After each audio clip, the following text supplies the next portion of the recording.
Hello and welcome to Middle East Matters. I'm Delon D'Souza. Coming up on the show this week, Israeli Prime Minister Naftali Bennett vows there won't be any limits to the Israeli response after a spate of attacks rocked the country in recent weeks.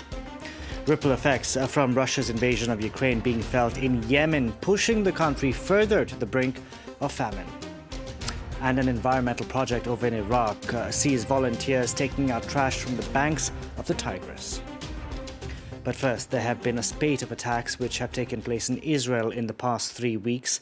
The incidents picking up during the holy month of Ramadan, a time of year when tensions between Israelis and Palestinians are typically high. Prime Minister Naftali Bennett has warned that Israel is now on the offensive and there won't be any limits to its response. Alison Sargent reports. Crowds of mourners fill the streets of Jenin, carrying the body of a 17-year-old Palestinian. The boy was killed by the Israeli army during their ongoing operation in the West Bank. Mohammed was returning from work to break his fast when an Israeli military vehicle passed by and shot him. Similar scenes in Bethlehem at the funeral of another young Palestinian killed in clashes with Israeli soldiers. The West Bank raids came in response to Thursday's attack in Tel Aviv. A Palestinian gunman opened fire on the terrace of a restaurant in the center of the city, killing a 35-year-old father and two 27-year-old men. We thought we could start our lives, make a home, be a family, marry, have kids, be happy, and have our lives together. But those dreams have been shattered. The Tel Aviv attack was the fourth Israel had seen in 3 weeks, killing a total of 14 people. The morning after, Prime Minister Naftali Bennett gave Israeli forces free rein to go after anyone believed to be a threat. There are no and will be no limits for this war. We are granting full freedom of action to the army, the intelligence services, and all security forces in order to defeat terror. The military raids are focused on the city of Jenin, considered a stronghold of Palestinian militants and the home of the two most recent attackers. At least 5 Palestinians have been killed since the operation began, and dozens of others wounded or arrested. The occupation's escalation can only be met with a response. The Palestinian people cannot turn the other cheek to this criminal occupation that kills us in cold blood in Jenin and elsewhere. Around the West Bank, protesters have gathered in solidarity with Jenin and in support of the Palestinian resistance. Israeli police have been targeted by several knife attacks. The assailants shot and killed each time.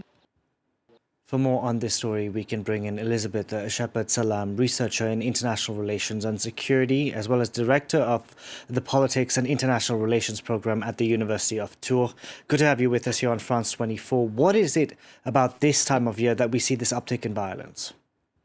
So, as your report was reminding us, it's Ramadan, of course, and it's not only in Israel, but more generally speaking, we see an uptake in terrorist attacks of this nature. So obviously in Israel as well. We saw this in Iraq, we saw this elsewhere. So it is obviously a very good period, if we can say that, use the word, for this type of attack. And given that Passover and Easter are also in the mix, it is a religiously symbolic period. Israeli forces have responded. They've carried out raids on the Palestinians in the West Bank. We tend to know how these raids go. They're heavy-handed. They can humiliate, and then we see the violence picking up again. What could end this cycle of violence? Well, I think that despite it's not only about the Israelis. I think that on both sides there are a lot of factors that keep us from negotiations or keep us from any peace. Yes, the activities, the military activities have gone after and happily thwarted terrorist activities.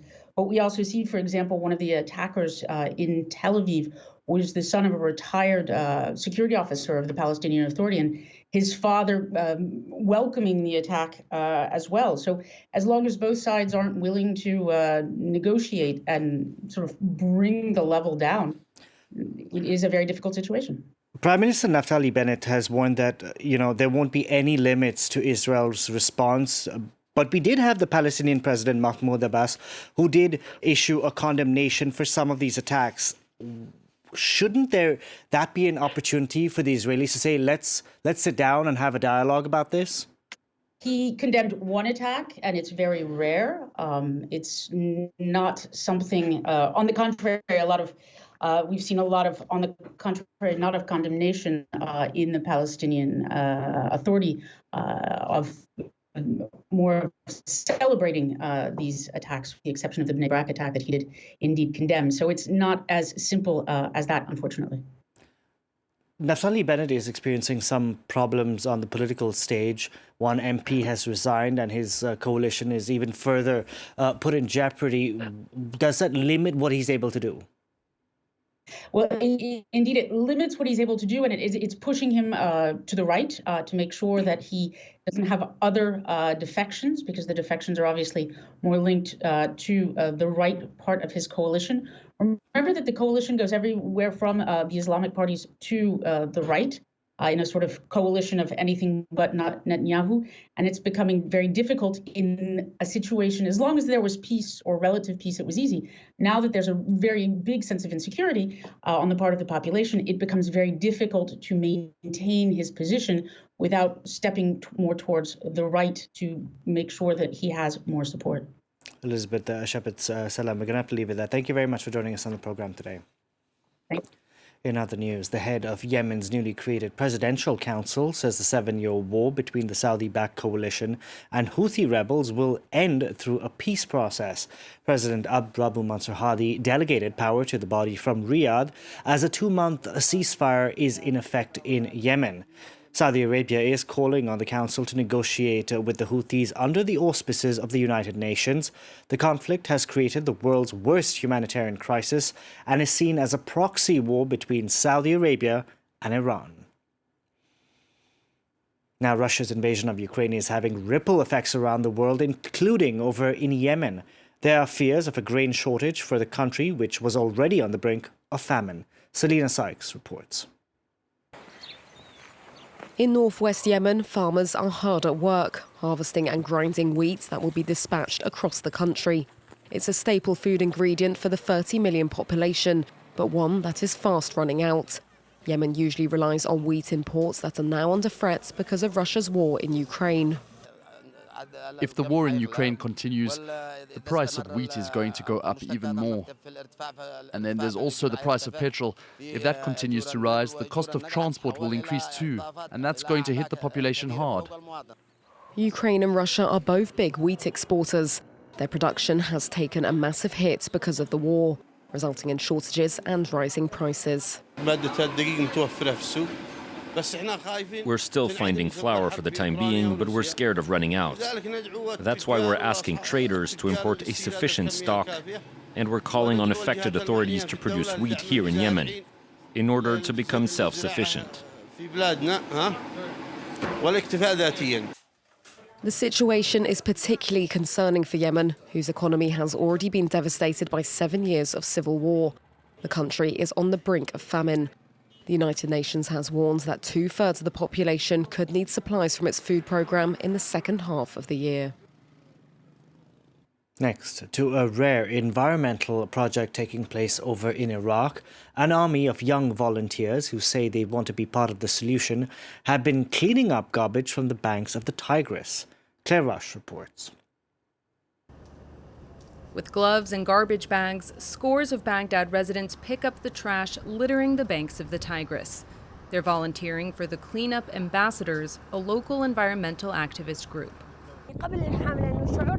Before we started this cleanup campaign, it was sad to see areas near the river. We couldn't even take pictures. But now, after the cleanup, it feels a lot better.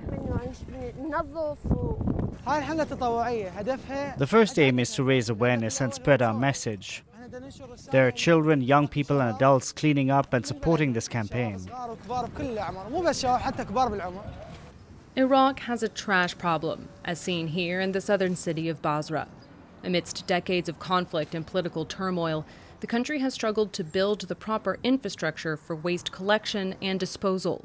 As a result, litter pollutes its water, land, and air. Most garbage ends up in open dumps where it is burned. The waste poses a threat not only to the environment, but to humans as well. Waste in Iraq is a major problem. In Iraq, 5 million cubic meters of waste are dumped daily into the waters of the Tigris and Euphrates rivers. This means that Basra residents are drinking polluted water. Aid groups have accused the government of poor management and weak governance. Experts say Iraq's environmental and public health problems stemming from waste are likely to intensify due to climate change and increasing water scarcity. That's it for this edition of Middle East Matters. From all of us on the team, thank you very much for watching.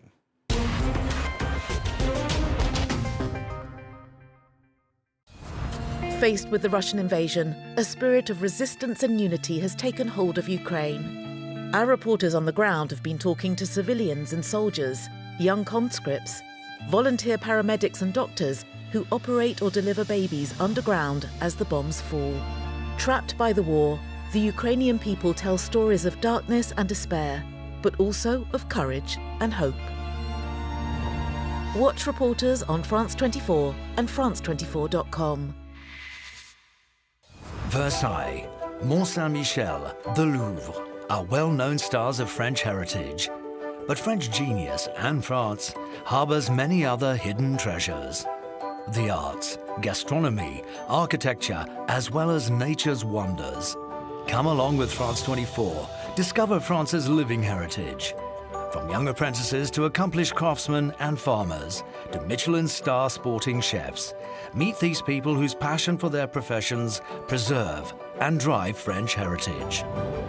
You are here on France 24 and France24.com.